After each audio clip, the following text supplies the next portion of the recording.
Sa Dubai, matatagpuan ang pinakamataas na gusali sa buong mundo, may mga mamahaling sasakyan at maging ang isang viral na tsokolate. Kilala ang Dubai sa marangyang pamumuhay, mga bagay na hindi madaling makita sa ibang lugar. Maraming nangangarap na umasenso rito, kabilang na si Maria, isang modelo. Noong unang bahagi ng March 2025, nagpunta siya sa Dubai sa pag-asang makahanap ng mas malaking kita. Ngunit isang araw bigla na lang siyang nawala, dahilan upang mag-alala ang kanyang pamilya. Pagkalipas ng 10 araw, natagpuan siyang sugatan at puno ng marka sa kanyang katawan. Dito nagsimula ang isang masalimuot na investigasyon na nagbunyag ng isang kontrobersyal na party, isang misteryosong mayamang Arabo at isang lihim na mundo na puno ng kapangyarihan, yaman at panganib.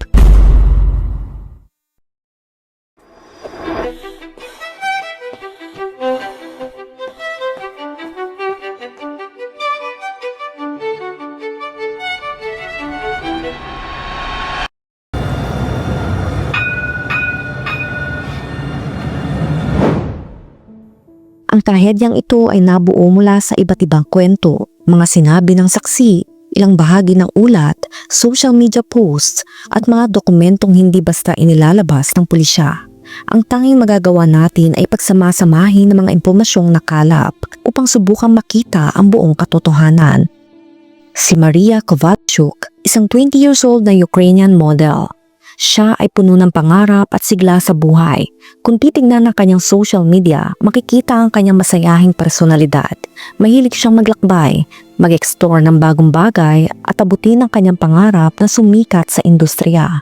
Upang mapalawak ang kanyang kita, pinasok din niya ang mundo ng OnlyFans na nagbigay sa kanya ng mas maraming oportunidad, malaking kita at naglagay din sa kanya sa panganib.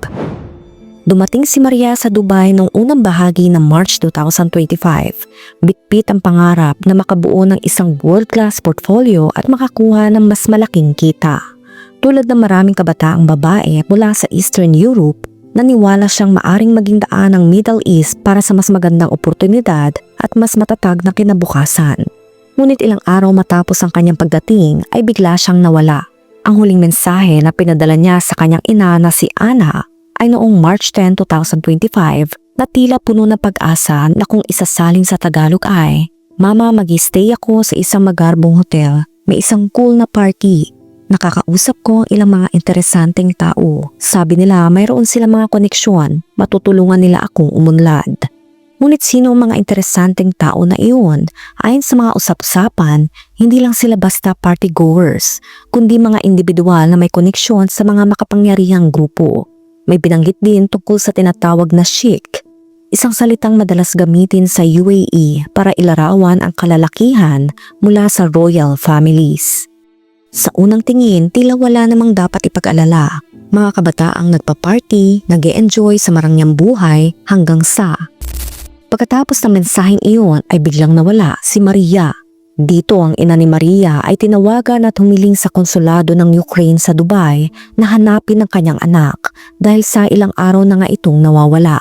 Agad sinimula ng pangunahing departamento ng investigasyon ng pambansang pulisya ng Ukraine sa rehiyon ng Lviv kung saan nakatira si Maria ang investigasyon. At dito matapos tumulong ang konsul ng Ukraine sa Dubai na si Oleksiy Lyashenko sa paghahanap sa nawawalang dalaga, ay agad nila itong natunton sa isa sa mga ospital sa lungsod.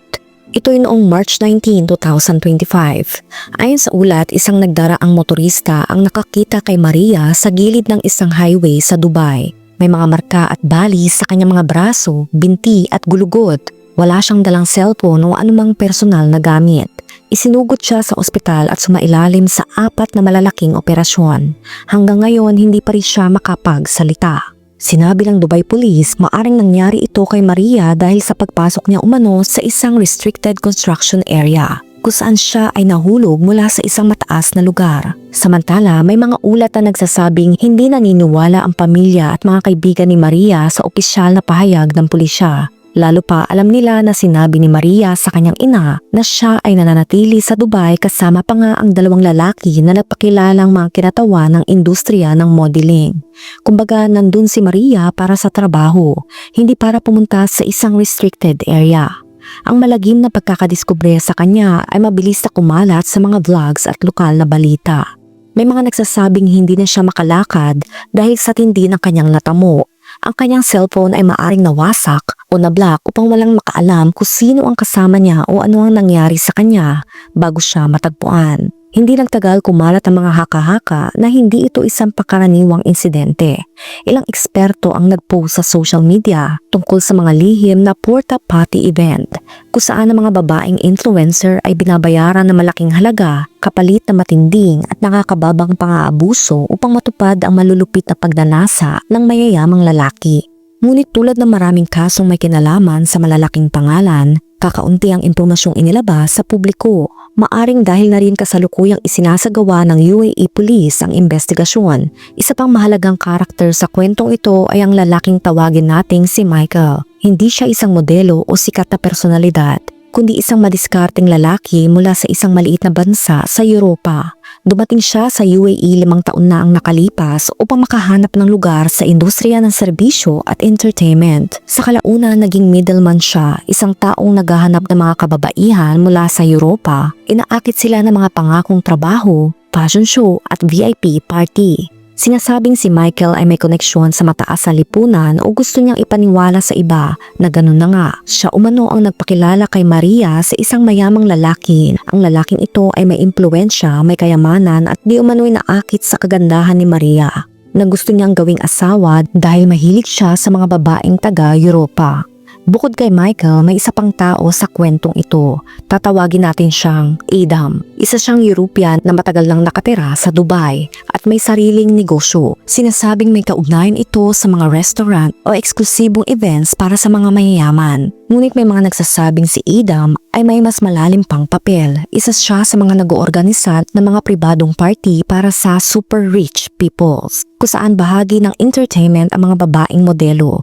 Posible raw na si Maria ay napasali sa isa sa mga party na ito sa pamamagitan niya. Ito ay spekulasyon lamang at wala pang opisyal na pahayag ang mga otoridad ng Dubai. Ang ganitong network ng mga koneksyon, mga middleman tulad nila Michael at Adam at mga hindi mapapasok na VIP party ay parang bitag na unti-unting humihila sa isang biktima. Katulad ni Maria, isang babaeng may pangarap, naghahangad ng magandang buhay. Ngunit hindi na malayang unti-unti na pala siyang papunta sa bagay na babaliktad sa kanya. At sa gitna ng lahat ng ito, naroon ang tinatawag nilang chic. Maraming haka-haka tungkol sa kanya. Sinasabing matangkad siya, medyo bata pa, pero mas matanda kay Maria ng 10 hanggang 15 years. Meron siyang napakalaking kayamanan, ilang palasyo, yate at koneksyon sa mga makapangyarihang tao. May mga nagsasabing isa siyang pamangkin ng isang maimpluwensyang tao sa Dubai. Habang ang iba naman ay nagdududa kung may totoo nga ba siyang titulo o nagpapanggap lamang. Ngunit isang bagay ang sigurado, palaging may mga modelo sa kanyang paligid. Madalas siyang nasa marangyang party at mas gusto niya ang pribadong mundo kung saan ang totoong nangyayari ay hindi basta-basta nalalaman ng publiko. Sa madaling sabi, nasa gitna tayo ng isang madilim na kwento. Pero ano nga ba ang tunay na nangyari kay Maria? Uulitin ko, ang trahedyang ito ay nabuo lamang mula sa iba't ibang kwento, mga sinabi ng saksi, ilang bahagi ng ulat at mga dokumentong hindi basta inilalabas ng pulisya. Huli ngang nalaman na si Maria na maayos pa noong March 10, 2025. Sa araw na iyon, nakausap pa niya ang kanyang pamilya. Masaya niyang ikinuwento na inibitahan siya sa isang private party kung saan may mga makapangyarihang tao. Lalo siyang na-excite sa isang lalaking tinawag niyang chic na nag-alok sa kanya ng marangyang karanasan. Pero hindi lang ito isang simpleng party sa club. Ayon sa kwento, ang mga babae ay dinala sa isang skyscraper hotel kung saan may isang VIP floor na para lang sa piling bisita. Walang basta-bastang nakakapasok dito kung wala kang espesyal na pass o keycard. Kaunti lang ang nalaman ng media tungkol dito. Ayon sa ilang hotel staff, may dumating na grupo ng mga babaeng mukhang modelo kasama ang ilang lalaking nagsasalita ng Ingles at Arabo. Masaya silang lahat, nagtatawanan at nagpipicture. Walang manghihinala na dito na pala magsisimula ang isang madilim na pangyayari. Kinagabihan, nagpatuloy ang party hanggang umaga. May ilang staff ang nakarinig ng ingay at sigawan pero hindi sila nakialam. Dahil exclusive ang party para sa VIP guests, hindi pinayagan ng mga empleyado na makialam, lalo na't ang seguridad mismo ay hawak ng mga taong konektado sa mayamang bisita. Kinabukasan nang bumalik ang mga housekeeper sa VIP floor, napansin nilang ilang kwarto ang bakante. Umalis na ang mga lalaki nang hindi pa sumisikat ang araw at wala na rin ang mga babae. Sa isang bahagi ng hallway may bakas ng kaguluhan, mga gamit na nagkalat, pati na rin ang ilang gamit ng kababaihan. Pero walang nangahas na galawin ang kahit ano dahil alam nilang isang maling kilos lang ay maaring magdulot ito ng gulo, lalo na kung may kinalaman sa isang importanteng bisita. 2 araw ang lumipas at saka lang napansin ng mga tao na nawawala na si Maria, pati na ang 2 pang babae.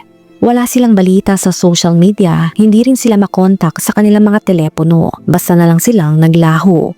Isa sa mga kaibigan ni Maria na hindi sumama sa party, ang unang nakapansin na may mali. Sinubukan niyang tawagan si Maria pero walang sumasagot. Sa kasamaang palad sa malalaking lungsod, maraming kaso ng nawawalang kababaihan at hindi agad kumikilos ang pulisya sa bawat ulat. Pero makalipas ang ilang araw ay natagpuan nga si Maria sa isang napakasamang kalagayan. Walang nakakaalam kung paano napunta si Maria sa kalsada o kung gaano siya katagal na iwang mag-isa. Ayon sa isang investigador, maaring itinapon siya mula sa kotse para pagtakpan ang nangyari. Dahil dito lumitaw ang napakaraming tanong. Ano talaga ang nangyari nung gabi ng party? May mga usap-usapan na ang nangyari sa likod ng VIP doors ng hotel ay hindi lang isang ordinaryong party. Maaring may nangyaring kakaiba at pagkatapos basta na lang dinispatcha ang biktima. Pero hindi natatapos ang kwento kay Maria lang. May isa pang babae na nawawala matapos ang parehong party. Tawagin natin siyang Leia, hindi tunay na pangalan. Pagkatapos ng gabing iyon, hindi na siya nagparamdam. Hanggang ngayon hindi alam kung nasaan siya. Walang natagpo ang labi, walang opisyal na pahayag mula sa pulisya. Pero may mga nagsasabing hindi na nakalabas ng ligtas si Leia mula sa party na iyon. Dito na naungkat ang tungkol sa isang misteryosong Arabo. Sinasabing hindi lang siya naghahanap ng magandang European na asawa, kundi maaring bumuo rin ng isang grupo ng mga dayuhang babae para ikulong sa isang lugar na mahirap takasan. At kung may tatanggi o susubok tumakas, sila ay parurusahan. Kaunti lang ang tiyak na impormasyon, puro hinala at sabi-sabi ng karamihan. Mahigpit ang mga batas sa UAE at madalas hindi pampubliko ang mga investigasyon, pero hindi mapigilan ng mga tao sa pag-uusap. Sinasabing isang babae ang pinaslang, isang natagpuang halos wala na at ang ikatlo ay nawala. Lahat nangyari sa iisang party sa parehong grupo. May mga palatandaan na maaring may kaugnayan ito sa isang sindikato. Dahil dito, naglabasan ng iba't ibang teorya. May nagsasabing gawa-gawa lang ito at ligtas pa rin ang Dubai, habang ang iba naman ay naniniwalang may matagal ng lihim na kalakalan ng mga modelo para sa mga mayayaman. Ayon sa ilang hindi opisyal na ulat, may ilang bagay daw si Maria na gustong isiwalat. Sinasabing may naitala siyang testimonya kung saan binanggit niya ang isang ritual, isang sistematikong paraan ng pananakot at pamimilit sa mga babae para gawin ang hindi nila gusto. Pero hindi pa alam ng publiko ang buong detalye. Dahil sa mga kumakalat na impormasyon sa social media, nagbukas ng investigasyon ng pulisya ng Dubai. Ayon sa hindi opisyal na impormasyon, agad na inilabas ng hotel ang footage ng CCTV pero hindi ito sapat para malaman ang buong nangyari. Nakita sa kamera na isang grupo ng mga babae at lalaki ang pumasok noong gabi ng March 10, 2025 pero kinaumagahan ng ilan sa mga lalaki lang ang lumabas, wala na ang mga babae. Sabi ng mga gwardya, wala silang narinig na kahinala at hindi sila nakialam dahil mahigpit ang utos ng guest na walang dapat manggulo sa party.